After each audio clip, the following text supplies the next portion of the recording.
আমি একজন wheelchair user sir.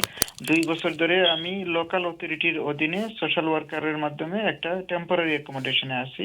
আমার পাবলিক ফান্ড আছে, লিমিটেড লিভ টু রিমেইন।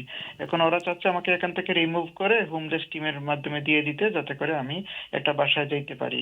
কিন্তু আমার প্রশ্ন হলো, একটা হলো আমি যদি এখন হাউজিং হোমলেস টিমের মাধ্যমে মানে কোনো বাসায় যাই, তাহলে সেটার ওরা ফুল কাভারেজ দিবে কিনা, আমার ওই যে রেন্ট যেটা ওইটা কভার করবে কিনা। আর ২ নাম্বার কোয়েশ্চেন হলো, আমি যদি না যাইতে চাই, আমার কথা হলো যে আমি কাউন্সিলের রেকমেন্ডেশন ছাড়া অন্য কোথাও যাব না, আমি টাওয়ার হ্যামলেটে আছি। তো আমি যদি এখন এখান থেকে না যাইতে চাই এবং আমি যদি শুধু কাউন্সিলের বাসায় যাইতে চাই, যেহেতু আমার ওটি বলছে যে তুমি প্রাইভেট কোনো টেম্পোরারি অ্যাকোমোডেশনে গেলে আমরা তোমার অ্যাডাপ্টেড শাওয়ার বা টয়লেট এগুলো কিছুই করতে পারবো না, শুধু কাউন্সিল অ্যাকোমোডেশনে গেলে আমরা অ্যাডাপ্টেশন করতে পারবো। এখন আমি সেটা বলে যদি এখানে থাকতে চাই, যতক্ষণ পর্যন্ত কাউন্সিল অ্যাকোমোডেশন না পাই ততক্ষণ পর্যন্ত ওয়েট করব, সেটা আমার লফুল হবে কিনা, এবং আমি যদি থাকতে চাই তারা আমাকে এখান থেকে ফোর্স করে বার করে দিতে পারবে কিনা স্যার?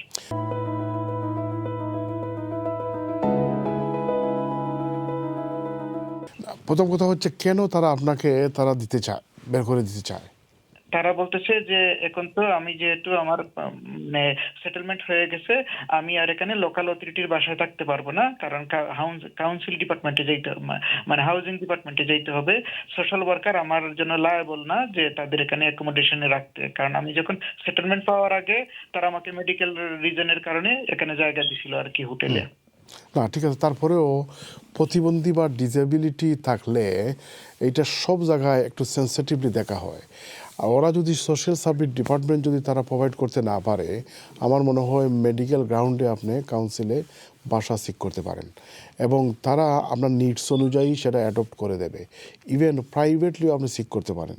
যদি আপনার হুইল চেয়ার ইউজার হিসাবে যদি অসুবিধা হয় ফার্স্ট ফ্লোর থেকে বা আপার ফ্লোরে যেতে, তাহলে আপনি সেখানে মেডিকেল গ্রাউন্ড দেখিয়ে কাউন্সিলে আপনি গ্রাউন্ড ফ্লোরের জন্য কী বলে অ্যাপ্লাই করতে পারেন।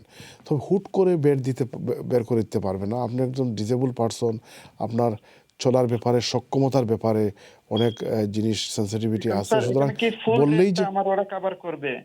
যে ফুল রেন্টটা কভার করবে যদি হোমলেস টিম আমাকে এটা তো নিয়ে যায়? আসলে অনেকটা সার্কামস্টেন্সেসের উপর নির্ভর করে, কিন্তু যদি আপনার কোনো ইনকাম না থাকে তাহলে তো ইট ইজ আন্ডারস্ট্যান্ডেবল দ্যাট এখান থেকে তারা রেন্ট কভার করার কথা। এবং এটা ডিসেবিলিটির অনেক কিছু নির্ভর করে।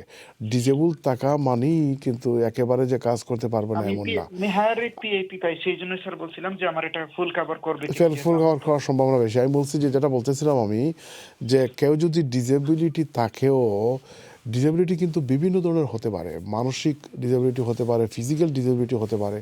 অনেকের দেখা গেছে যে ফিজিক্যাল ডিসেবিলিটি হুইল চেয়ার হিসাবে ছাড়া চড়তে পারেন না, কিন্তু তার ব্রেইন ভালো করে ফাংশন করতেছে, জবও করতে পারতেছেন। সুতরাং উনি বেনিফিট নেওয়ার পরেও বা পিআইপি নেওয়ার পরেও বা অ্যাটেন্ডেন্স বা ডিসেবিলিটি লিভিং অ্যালাউন্স নেওয়ার পরেও কিন্তু উনি কাজ করতে পারবেন। এজন্য ডিসেবিলিটির বিভিন্ন ডাইমেনশন আছে। তবে আমি মনে করি যেহেতু আপনি হায়ার রেট পাচ্ছেন এবং আপনি কী বলে পিআইপি হায়ার রেট পাইলে আপনি অ্যাটেন্ডেন্স অ্যালাউন্সও পাওয়ার সম্ভাবনা আছে, যিনি আপনাকে কেয়ার করেন।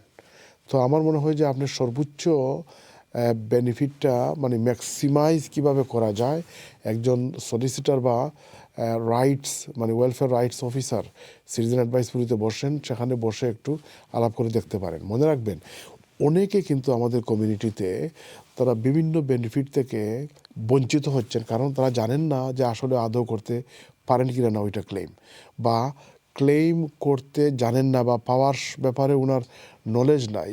এজন্য মিলিয়নস অফ পাউন্ড কিন্তু দেখা গেছে সোশ্যাল সিকিউরিটি কী বলে অ্যাকাউন্টে পড়ে থাকে, কারণ people do not know how to claim. আবার অনেক সময় দেখা যায় ফ্রডুলেন্টের মাধ্যমে কিন্তু অনেক বেনিফিট অনেকে ফলসলি ক্লেম করে অনেক পয়সা তারা নিয়ে নেয়।